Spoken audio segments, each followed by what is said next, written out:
welcome to Patviksha. So நம்ம எக்கனாமிக்ஸ்ல வந்து last வீடியோஸ்ல ப்ராடக்ட் மெத்தட் தான் என்னன்னு பார்த்திருந்தோம். ஸோ இந்த வீடியோல நம்ம இன்கம் மெத்தட்னா என்னன்னு பார்க்க போறோம். Income method of calculating national income. So இது ஃபேக்டர் ஏர்னிங் மெத்தட் அப்படின்னு சொல்லுவாங்க. ஸோ கொஷின்ல வந்து ஃபேக்டர் ஏர்னிங் மெத்தட்னும் கேட்கலாம், இன்கம் மெத்தட்னும் கேட்கலாம். This method approaches national income from the distribution side. Distribution side ல இருந்து எப்படி national income நம்ம calculate பண்ணலாம் அப்படிங்கிறது தான் இந்த income method. Under this method, national income is calculated by adding up all incomes generated in the course of producing national product. ஒரு national product produce பண்ணும்போது என்னென்ன இன்கம் வந்து ஆட் ஆகுது அப்படிங்கறத, என்னென்ன இன்கம் ஜெனரேட் ஆயிருக்குங்கிறத ஆட் பண்றதுதான் இந்த நேஷனல் இன்கம் கால்குலேஷன் அப்படின்னு சொல்லியிருக்காங்க. ஸோ இதுல என்னென்ன ஸ்டெப்ஸ் இருக்குன்னு பார்க்கலாம். Steps involved. The enterprises are classified into various industrial groups. So the வேற செக்டார்ஸ் என்டர்பிரைசஸ் எல்லாமே ஒரு இண்டஸ்ட்ரியல் குரூப்ல கிளாஸிஃபை ஆகியிருக்கு. Factor incomes are grouped under labour income, capital income and mixed income. So நம்ம ஃபேக்டர் இன்கம் சொன்னோம் இல்லையா, ஃபேக்டர்னா என்ன, factors of production நம்ம சொல்லியிருந்தோம், ஒரு ஃபேக்டர் சொல்லியிருந்தோம், labour, capital, organisation.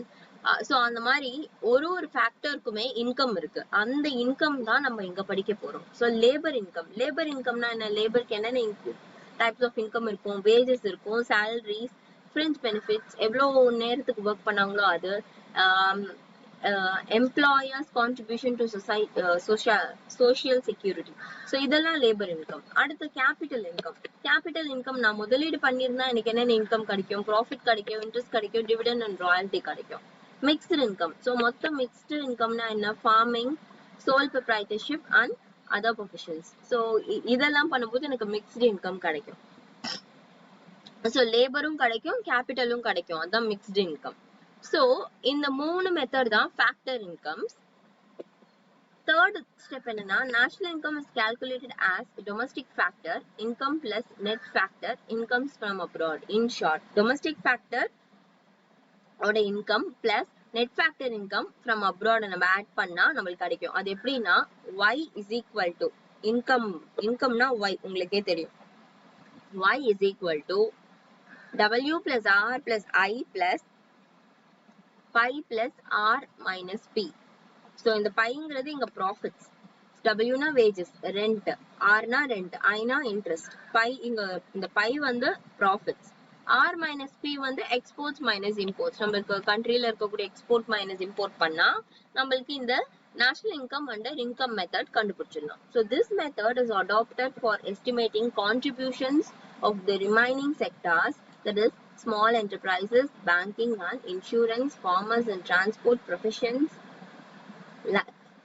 liberal arts and domestic service, public authorities, house property and foreign sector transaction. So இந்த method முக்கியமா எதுக்கு அடாப்ட் பண்ணிருக்கோம்னா, estimating the contributions of the remaining sectors. இப்போ பெரிய இண்டஸ்ட்ரீஸ் தவிர்த்து ரிமைனிங் செக்டார்ஸ் இருக்கும் இல்லையா. இப்போ நான் வந்து ஒரு ஆக்சிலரிஸ் டு ட்ரேட் நம்ம படிச்சிருக்கோம் ஆல்ரெடி 11th. ஆக்சிலரிஸ் டு ட்ரேட்னா, நான் ஒரு பிசினஸ் நடத்துறேன்னா எனக்கு என்னென்னலாம் சப்போர்ட் நடக்குமோ, என்னென்னலாம் சப்போர்ட்டிவா நான் இதெல்லாம் இருந்தாதான் பிசினஸ் நடத்த முடியும். லைக் பேங்க் இருக்கணும், லைக் இன்சூரன்ஸ் கம்பெனி இருக்கணும், இந்த மாதிரி நிறைய விஷயங்கள், டிரான்ஸ்போர்டேஷன் இருக்கணும். இது எல்லாத்துக்குமே வந்து இன்கம், இது எல்லாத்துக்குமே வந்து எஸ்டிமேஷன்ஸ் பண்றதுதான் இந்த மெத்தட் அடாப்ட் பண்ணிருக்கோமே. Data on income from abroad, the rest of the world sector or foreign sector are obtained from the account of balance of payments of the country. So BOP, balance of payments ல இருந்தா இந்த data of income from abroad எடுப்போம். Like exports and imports balanced இருந்தா தான் balance of payments. So அந்த இடத்துல இருந்து தான் நம்ம வந்து இந்த data of income எடுப்போம். So இதுல என்னென்ன precautions இருக்குன்னா, while estimating national income through income method, the following precautions should be taken. The following precautions தான் எடுத்துக்கணும். Items not to be included. எந்தெந்த items include பண்ணக்கூடாது. Transfer payments are not to be included in estimation of national income, as these payments are not received for any services provided in the current year, such pension, social insurance, etc. Transfer payments எல்லாம் நிறைய நடக்கும் இல்லையா. So நம்ம வந்து இப்போ எனக்கு after இப்போ நான் வந்து இந்த இயர் நான் வந்து ரிட்டையர் ஆறேன்னா அடுத்த இயர்ல இருந்து I will be getting my pension. So current இயர்ல எதுவுமே நடக்காது. கரண்ட் இயரோட நேஷனல் இன்கம் நம்ம எடுக்கும்போது கரண்ட் இயரோட நேஷனல் இன்கம் நான் கால்குலேட் பண்ணும்போது இப்போ எனக்கு அடுத்த டிரான்ஸ்பர் பேமெண்ட்ஸ் எல்லாம் நான் ஆட் பண்ண மாட்டேன். கரண்ட் இயர்க்கு என்னென்ன இருக்கோ அதெல்லாம் தான் நான் ஆட் பண்ணுவேன். ஸோ டிரான்ஸ்பர் பேமெண்ட்ஸை நம்ம இன்க்ளூட் பண்ணக்கூடாது. The receipts from the sale of second-hand goods should not be treated as part of national income as they do not create net flow of goods and services in the current year. So current year க்கு வந்து net flow of goods and services கொடுக்காது. எதுனா sale of second-hand goods. So இந்த மாதிரி second-hand goods நம்ம sale பண்ணியிருந்த அந்த receipt அதெல்லாம் வந்து நேஷனல் இன்கம் கால்குலேட் பண்ணும்போது போடக்கூடாது அப்படின்னு சொல்றாங்க. Windfall gains such as lotteries are also not to be included as they do not represent receipts from any current productive activity.